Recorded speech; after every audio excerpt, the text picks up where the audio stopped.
All right, it's the Cardy Show, and apologize for being down and out last week. Of course, you can get the podcast anywhere you listen, and of course, here on YouTube. And continue to watch the Blue Jays Breakfast Monday to Friday when we get going, and we're going to get going on the Instagram. Really excited today to catch up with our buddy, our pal, Lou Schiff, of course, two-time author, retired judge, Marlins superfan, and Lou, great to see you, my friend. Welcome back. It's great, Brent. It's been way too long, and I'm glad to be here with you, talking with you baseball tonight. We've got week and a half, and the ball games count for real. Yeah, it's pretty exciting. Pretty exciting. And obviously the Blue Jays, of course, coming off that World Series win or that World Series run. Yeah. Yeah, It came down manifesting to something. a play at home plate, pretty much, huh? Yeah, 3-2 slider could have gone the wrong way to the 9-hole hitter, but that's okay. So last time you and I talked, you were talking about finishing your second book. Right. Folks, if you're watching, can see now, but if you're listening, it's Attorneys in the Baseball Hall of Fame, a collection of biographical essays. And of course, you and Professor Bob Jarvis jumped on this. So talk to me about that and how that's been going. Going well. If you're a baseball fan, a historian, you want to learn more about the game. We Bob and I and 8 other legal scholars, law professors who have a love for the game. We each wrote a chapter on one of the 11 attorneys that are in the Baseball Hall of Fame. Bob and I sharing the first chapter of Kennesaw Mountain Landis. And we go through their stories, but we tell the story of them not from the way a fan probably remembers a ball player. We tell it from the perspective of this is a person with a law degree or who went to law school and became a member of the bar, and what they did with their legal education and how they applied it to baseball and the influence that that legal education had upon their careers. And for many of the members of the Baseball Hall of Fame who are attorneys who are not strictly players like John Montgomery Ward or things like that. The legal career is what put them in the Hall of Fame. It was their legal career or their legal background more. For example, Tony La Russa, the only living member of the Baseball Hall of Fame who's an attorney. He went to Florida State University, graduated top of his class, and basically never practiced law a day in his life, even though he was a member of a firm here in West Florida, over in Sarasota. Never really practiced law, although he was a member of a firm for about 15 years. He was on the letterhead. He attributes his success as a manager to being an attorney. And so we talk about that. And we talk about Kennesaw Mountain Landis, who folks credit with the Black Sox, but there's a lot more to him than just Black Sox. He had a part of his life where what he did in today's light would probably get him sanctioned as a judge, holding down 2 jobs, doing certain things. And so we talk about the good side of people, we talk about the bad side of people, and we present 11 different essays and the thing I think I'm most proud about the book, not just the hard work that all of the authors did, but we have over 1,300 footnotes that shows exactly where the information comes from. And it doesn't read like a law school textbook like our first book. This is just, you don't even have to read the footnotes if you don't want to. But it's been given great reviews by the American Bar Journal, other places. Excuse me, here in Florida, it's gotten good reviews. Across the country, it's gotten good reviews. And it's consistently been in the top 10 on Amazon sports law publications. Right now, you can get it on Kindle for $27.99 on on on Amazon. You can have the book instantly, or I think the book is being discounted now on if you have Prime to about $37 or $38, and you can probably have the book within 24 hours. And there's free shipping if you have Prime as well. And the book is published by McFarland Publishing out of North Carolina, and they just did a spectacular job in helping us put this whole thing together. So it's been a fun time for those of your listeners and those of your viewers who are Sabre fans, and even if they're not fans of Sabre or members of Sabre, if you type in attorneys in the Baseball Hall of Fame, YouTube and Sabre, there's a lot of episodes that I and other authors have done in the last 5 or 6 months talking about the various members of the Hall of Fame and digging down deep about what they contributed to baseball and the law. Man, how freaking cool is that? The one follow-up I have is if I order that off Amazon today, is it available in Canada? Think it is. Okay, Yeah, I don't know. I don't know what the conversion is, but if it's not, talk to me, call me, and I'll arrange for the publisher to figure something out. But it should be. beautiful. No, that's great. Absolutely great. And it's going to be very cool, like you kind of mentioned, because I was reading some of your Sabre work early this morning.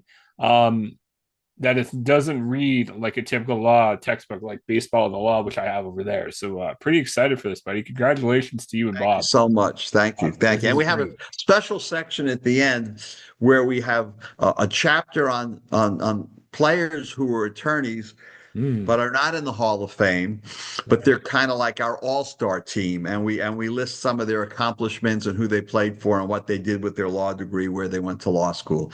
And if you want to read further about them, there are plenty of biographies written about most of these folks. But again, what we've done is we've written about an area that most biographers skip over. For example, Tony La Russa, in all the books that's been written about him or he has helped write, they just touch on the fact that he's an attorney, uh, one or two paragraphs, and they mention it and they go. But we put it all together and explain how important that law degree is, and the influence his family had upon him receiving that law degree, and how important it was.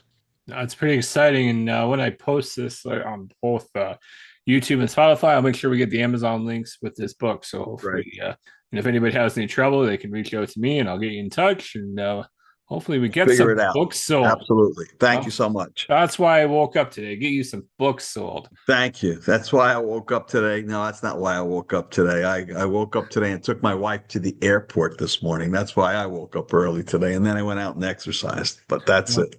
Well, there you go. So let's move on just for a second to talk about Tommy Hutton. Long, Okay. longtime Blue Jays color man, Expos color man, Miami, Florida Marlins color man, announcing that after this year, Lou, he is done. We just had the same thing happen with Buck Martinez, obviously. And now Tommy Hutton, of course, decides he's going to be done after this year. What has Tommy's work meant to you as a Marlins fan, and your thoughts on this announcement? I think that Tommy has been the best color commentator in the history of the Marlins. In fact, I would put Tommy up with any color commentator in the history of modern baseball since the time Tommy retired from the 70s until today. I would compare him, and I grew up listening to Lindsey Nelson and Ralph Kiner and Bob Murphy and a little bit of Mel Allen, Jerry Coleman, and those guys at a time. And Tommy knows baseball. He keeps it humorous. He doesn't when he can be critical to the point that he has a razor to be able to be critical and cut it the right way and say it the way it is. And if he thinks something's wrong, he's not a homer. He will criticize the home team. In fact, Tommy didn't work for the Marlins for a few years, reportedly because the owners kind of didn't like some of the things that maybe Tommy had said. Mm. And now he's back, and Tommy's unfiltered. Tommy says it just the way it is. It's unfortunate that he doesn't work all 162 games and he's only doing home games. But he's just a joy to listen to. And I've met him many times, and as much fun as he is to listen to, he's that much enjoyable just to talk to when he's off the air and just talking baseball. And he's a devoted dad, a devoted husband.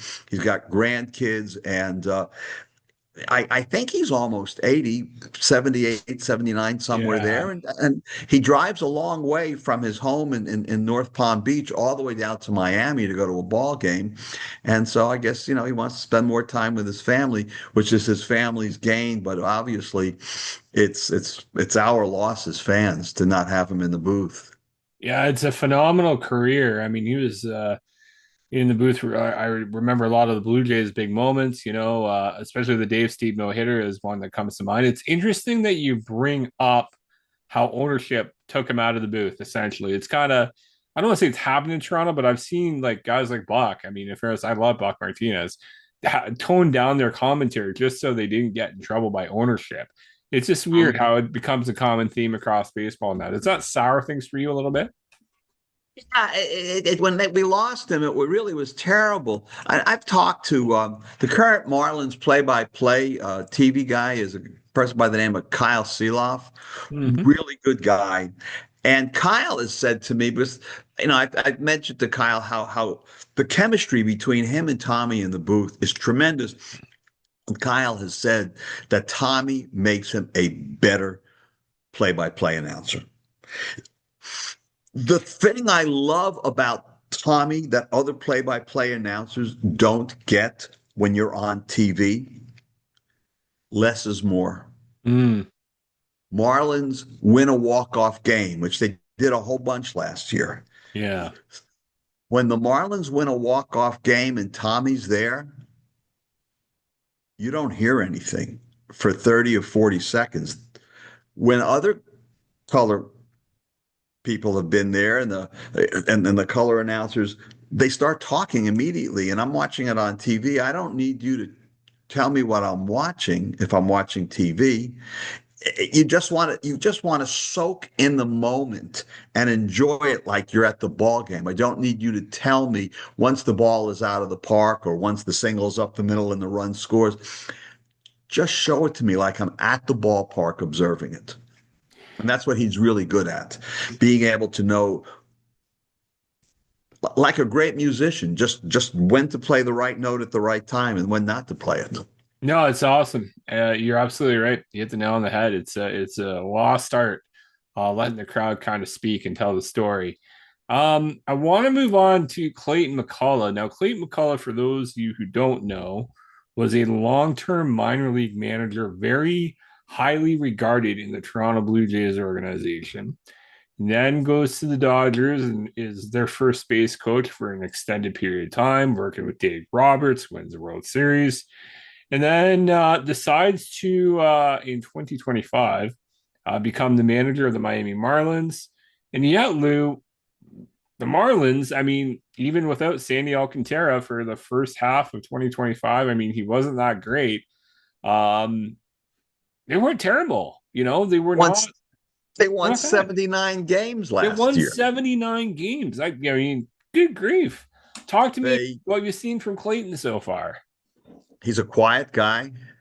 He seems to control the dugout. He seems to have the clubhouse organized. Uh, here's how you look at it. He came in and the expectations were low.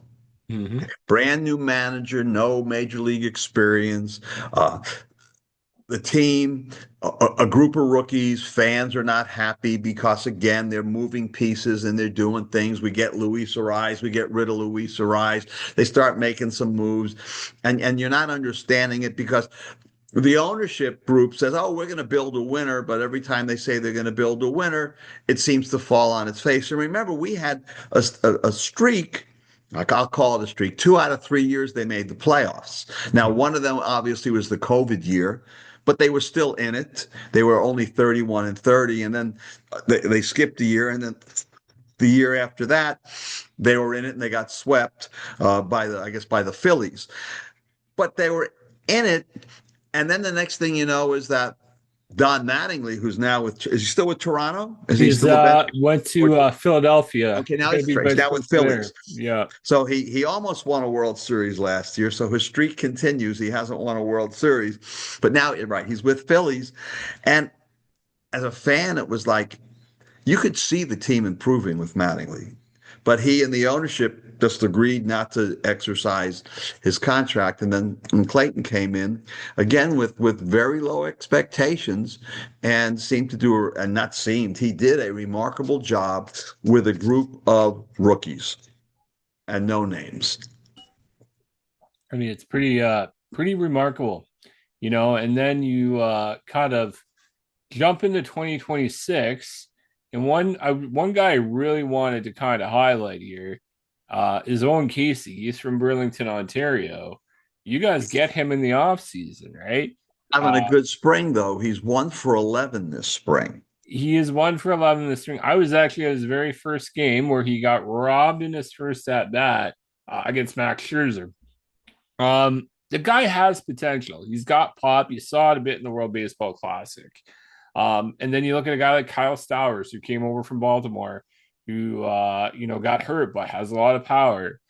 He's having a terrible spring also.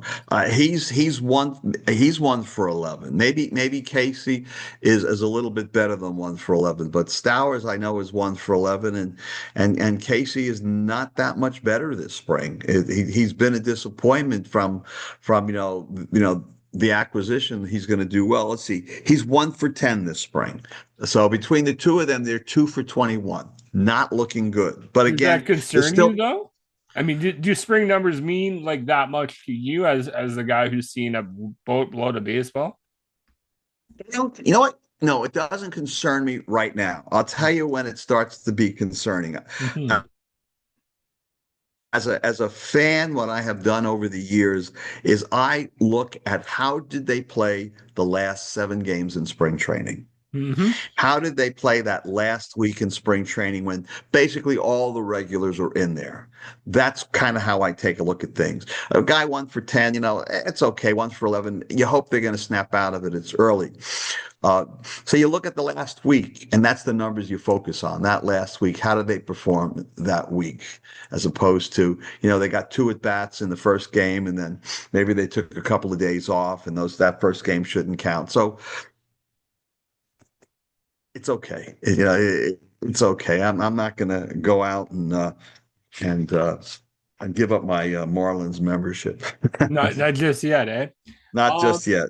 but I mean, you do have some exciting guys. Like one guy, I think the Blue Jays made a mistake on and let go is Otto Lopez. I mean, Otto had I know 50, Lopez is the real deal, as you know. yeah, Uh, 15 home runs last year. That's pretty he solid. Yes, absolute solid ball player. Makes the team better when he's in the lineup. Uh, he, you know, he has a good glove. I wouldn't say it's the best glove in the world, but he has a good glove, and he's consistent. And you know that when he's in there, that there's a chance. There's always a chance that when he's in there, there's an absolute chance. Do you feel, I mean, you look at guys like Augustine Ramirez, who had a solid year, I think, last year. They get Pete Fairbanks to close out games, but when you look at the rotation, they bring Chris Paddock in. But do you feel Peter Bendix is kind of prioritizing more offense than pitching right now? Is that what it feels like to you?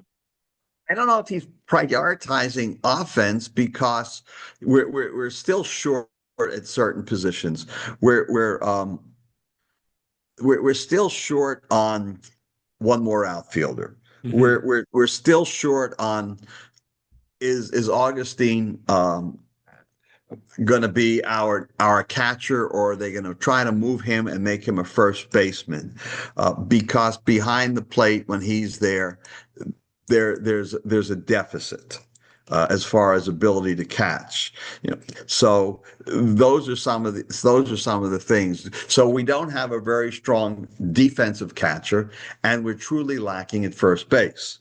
So you move Ramirez over to first base, and you have a bat, but now he has to learn how to play first base. But then you need somebody behind the dish, and that can be a problem. The Canadian people will want me to ask you about Toronto's Liam Hicks. What have you seen from him? Well, Hicks is a much better defensive catcher uh, than Augustine Ramirez. Much better catcher. And he's the guy that you would want to see there in difficult situations. One of the things the Marlins have done, which takes a lot of pressure off the catchers, is that apparently the dugout is calling every pitch. Hmm. So, that's what they're doing. And Hicks has a bat. He hit close to 250 last year, and he only hit a handful of home runs, but his bat was consistent, and I thought that was good for us. And for a ball player, one of the things I look at is how many times does he strike out? His strikeout ratio and his hit ratio were pretty much even. Wasn't one of the actually he was behind. He had like 25 less strikeouts than he did hits last year, which is important. It means he's getting the ball and he's giving his team a chance. Yeah, I mean, and he didn't play a lot in the WBC, but he did not look out of place, which I find encouraging. And I wanted to talk to you about the WBC. I can't believe I forgot because you were there. You were there for that last game. It was Against Venezuela. I mean, talk to me about that, like the emotion in that building. well. So at, there's an old joke that I've told a couple of times. A few years ago, my wife said to me when my brother and I were going down for opening day for the Marlins, and I told her I was getting there 2 hours before the game started. She said to me, "Why are you getting there so early?" And my answer was, "Because that's the earliest the Marlins will let me in." Mm-hmm. So, World Baseball Classic final game was an 8 o'clock first pitch. They were opening the stadium at 5 o'clock, and they were opening the parking lots at 4 o'clock. And so my brother and I were going to drive down to the ballpark at 3 o'clock because it's about an hour drive, maybe a little bit longer from where we live. We have to go through Miami and there's a bunch of traffic. As we were leaving, I got a call from somebody in the Marlins asking me what time I was getting to the ballpark. And I jokingly said, "Why? Do they need a first baseman?" But then that wasn't the reason. My brother and I had the honor of, I don't know if you saw, before the game, they had a lineup of all 20 flags from all the nations that participated in the World Baseball Classic, and they were on the field. Oh, wow. So they asked us if we wanted to do that and carry one of the flags. And it's like, well, sure we do. So as the American USA team is coming onto the field, we were on the third base side of the field between home and third base, and I had the honor of holding the United States flag. Wow. And my brother held the World Baseball Classic flag as the team marched before us. The sound on that field, and I've been on that field a whole bunch of times. I have never seen a stadium more electric and excited for a baseball game. And that includes going to some really fun Marlin games against the Yankees and the Mets. That includes going to the Home Run Derby. That includes going to the All-Star game, watching Stanton go for his 60th home run, which he didn't get. That includes watching Ichiro try to hit his 3,000th hit. That includes even the last World Baseball Classic. This place has never been more electric than it was the other night.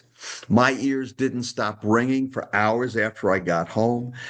I took out my phone. I have a decibel meter on it. It went up to 117.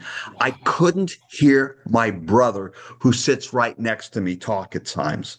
It was that loud and that exciting to see people sitting in that stadium, all the way up in the upper deck, all the way out in the far reaches of the outfield. Was unbelievable. And I've said this before, and I'll say it again because I really believe this, Brent. Miami is truly a baseball town. The people that live in South Florida absolutely love and adore baseball, but you've got to put a team on the field that people want to come to see. And it shows what happened the past week and a half during those the round robin games. Not so many, but Dominica and Venezuela, the place was packed. But once you got into the quarterfinals and the semifinals, apparently they had more people at those games than they have ever had before at a World Baseball Classic. It was exciting. It was fun. The people brought their instruments. It truly was. It was just an unbelievable fan experience. And I've been watching baseball in person at baseball games, I guess, since I was 7 years old. And so that's like the last 63 years. And I remember a lot of games, but I never remember being at a ballpark where it was so loud and so exciting. The And I've been to the World Series. And Yeah. I've been to the World Series where the Marlins won it at the end. I mean, that was exciting. And that's right up there. But and the noise was loud, obviously, when they won, and they had 72,000 when they won that game. That was at the old ballpark. But the excitement that they had in Miami the other night, I'll rival it for pretty much any other game I've ever been to in person, maybe except that seventh game of the World Series against Cleveland. Damn. I mean, that was a great one too. The emotion shown by Venezuela, Absolutely. especially the pitcher, with the tear down his eye prior to throwing strike three. That was some of the most intense stuff that I've seen. I mean, what did you think of that? And I mean, when Venezuela wins, what's the reaction? Happy for them. I Yeah. mean, I went to watch baseball. Okay. Yes, I went. I felt a lot of pride when they gave me the United States of America flag to hold on the field beforehand. I felt a lot of pride for my country. But many of these ball players who are playing from Venezuela, they live in the United States. Miggy was there. And a lot of the ball players are here, and they have such pride in their country. And you could see it. They wanted to win that game more than and I'll say this, and if people want to criticize me for it, they can. Watching that game, it looked like they wanted to win it more. Now, let me tell you, the United States team tried. They tried, but the fire. If you go back and watch the game again, you will see that the Venezuela team, they're standing up, they're turning around, and we're sitting behind the Venezuela dugout where I'm in the first row of the second section, right behind the dugout, and they're standing up and they're encouraging the fans to stand up and cheer. Now, that's not to say that the American team wasn't excited, but this Venezuela team was a young team, and then it was just so exciting because you're watching it kind of through their eyes, and you can see the pride and the excitement. It was remarkable. Yeah. I mean, that WBC continues to grow and grow and grow, and be very excited what it will resemble in 2 years. And quick thought on baseball and the Olympics, like where do you sit with that? I mean, is that something you're for, or is that something you're indifferent to? Well, one last thing about the World Baseball Classic.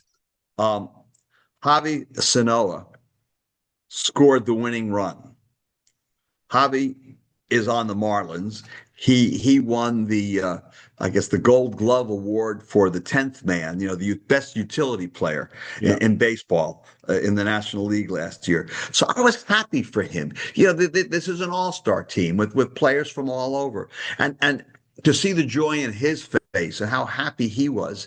And the Marlins have jumped on that this week, the last couple of days, sending out things about how he scored the winning run. And as soon as that that last guy walked and he went into pinch run, through all the noise, I was able to tell my brother he's going to steal, and with a little bit of luck, he's going to score the go-ahead run, and that's exactly what happened. It was pretty incredible.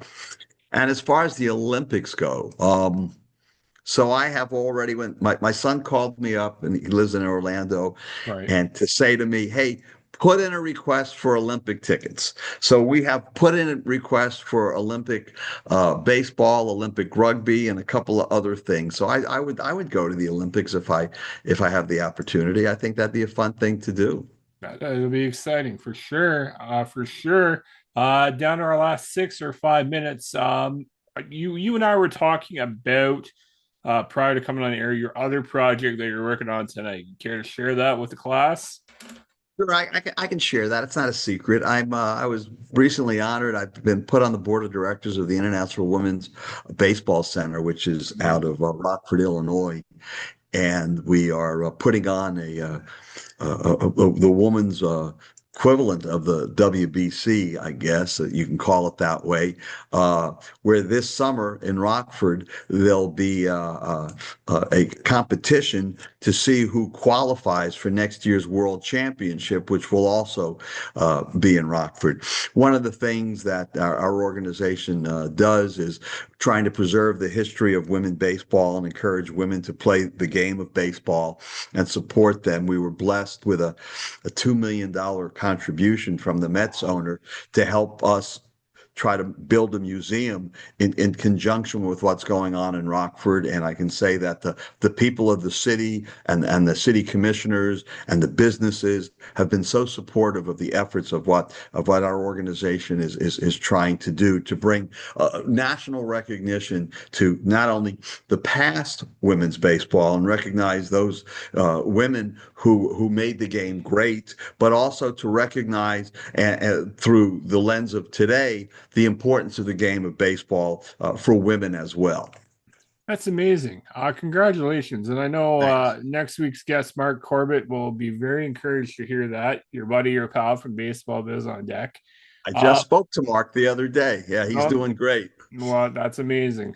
Two of my favorite Floridians. Hey, buddy, what else are we working on? What's the third book? What's the next project? I kind of have a project, but it's not baseball related. It's more law related, and I have a green light to do this, and I want to work with another retired judge. I'm putting together a book for law students and young attorneys on proper ways to communicate. We live in a society right now where everybody wants to yell at each other, everybody wants Mhm. to call each other terrible names. And I want to put a book together on the civility of being a lawyer and the importance of being nice to your adversary, because that's what the practice of law is supposed to be. It's not supposed to be gotchas. It's supposed to be you take a turn, then I take a turn type of thing. And you're not supposed to yell and scream and call your adversary terrible names. And you're not supposed to call the other side terrible names. You're supposed to present to a court. You're supposed to present to a jury and then let reasonable people make a reasonable decision.